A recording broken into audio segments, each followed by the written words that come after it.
Welcome to our Nutrition Pillar class on optimizing our blood sugar. So in this video, we're going to explore some tools and techniques, some habits that we can start creating around our eating that's going to help stabilize our blood sugar. When we eat food, any food, there's going to be a blood sugar response or basically a spike and a drop off, right? It's a curve. Now, depending on what type of food that we're eating and in what manner and what state our body's in, whether what we did before that, what we are going to do after that, they're all going to affect how fast the blood sugars go up and also how fast they drop. These are the spikes and the plummets are where the alarm switches start going off in your body. Those are the things that are going to cause you, one, to either be drowsy, two, to be irritable, or three, to be hungry all over again.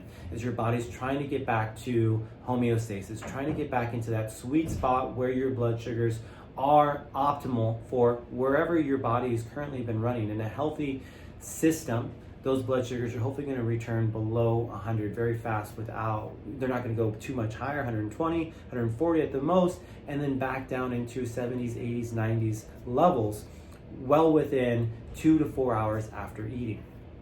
There are a lot of great ways to test this.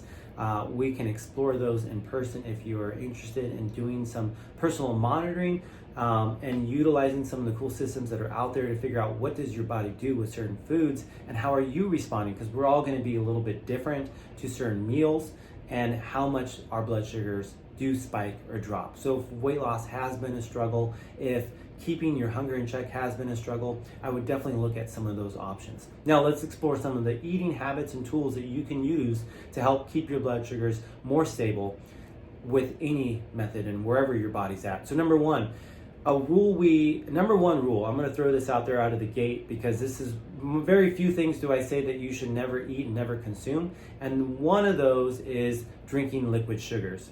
It is a terrible way to put calories into your body. Number one, it's a lot of wasted calories because you are consuming something, a liquid sugar, and I'm talking about juices. I'm talking about apple juice, fruit, grape juice, orange juice, whether it's fresh squeezed or not, organic, it doesn't matter. When we're taking the amount, how many oranges does it take to make a glass of orange juice? Maybe 5? You're taking 5 oranges and getting just the juice, which is extracting a lot of the sugar and leaving the fibery content of the orange, and that's going in the garbage, and we're drinking straight sugar. So it's hitting our system probably on an empty stomach because it's probably gonna be the first thing that you've consumed in that portion of time that you're having it. And so it's going straight to your bloodstream. Blood sugars are skyrocketing and they're going to plummet, which is not going to make you feel very good afterwards. You think drinking that orange juice was good for your immune system because it had vitamin C in it? Well, when your blood sugars are that high and they're plummeting, that is not good for our immune system. So it's setting us up for further failure. Plus the hunger that may pursue that, with more calories coming from all of those calories and sugar that we consumed.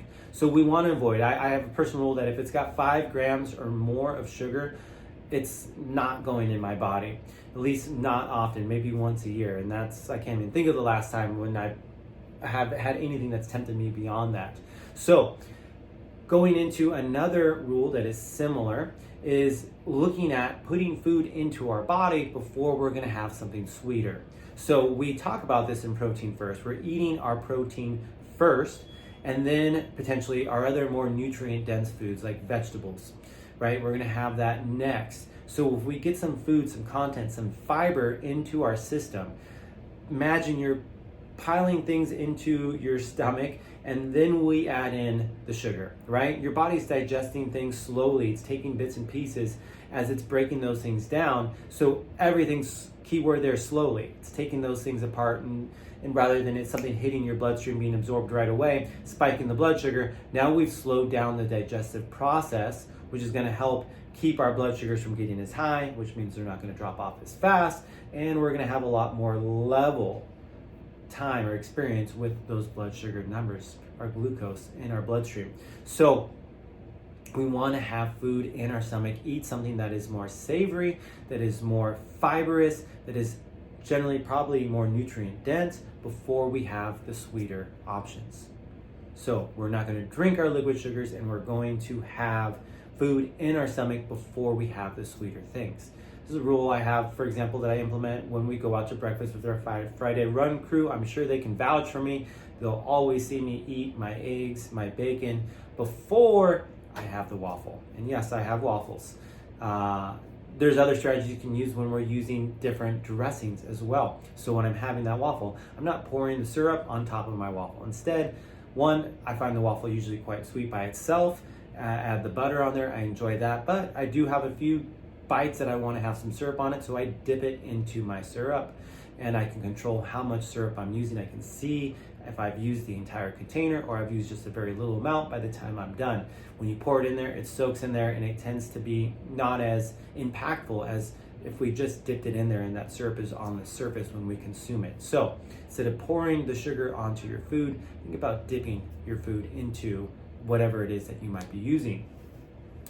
Another great strategy that we can employ with our keeping our blood sugars at even keel is to add in exercise, whether it's before or after. If we do a high intensity episode of exercise, our body's ready to replace the depleted muscle glycogen. Glycogen is a stored form of energy from glucose. So when we eat our food, our body's going to shuttle that into our muscle cells. It's got somewhere to go. It's going to get it out of our bloodstream, and it's going to just work again a lot more even keel for our body.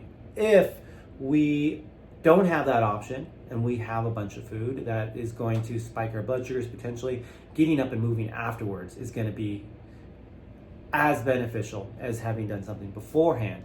And it doesn't have to be high intensity. We might not be able to do that depending on what we've ate, but we can go for a walk. We can get our muscles moving. Getting our muscles contracting, our blood flowing is going to be beneficial for stabilizing that blood sugar again. And let's say neither of those are an option. A tip that I will share with you that I got from Blood Glucose Goddess. You can get on and see a lot of her work. She's got a great book. She's got a lot of diagrams showing her personal data with where food and the blood sugar spikes and how she's changed these eating habits to some of the things we're talking about right now, and seen a complete difference from the same foods, just eaten differently and at different times, and employing, like I said, these strategies that we're using. So another one that has worked well is taking a tablespoon of vinegar and adding that into a glass of water so you can dilute that, and drinking that before you're going to have a sugary meal. This can be an effective strategy at keeping your blood sugar from spiking and dropping rapidly.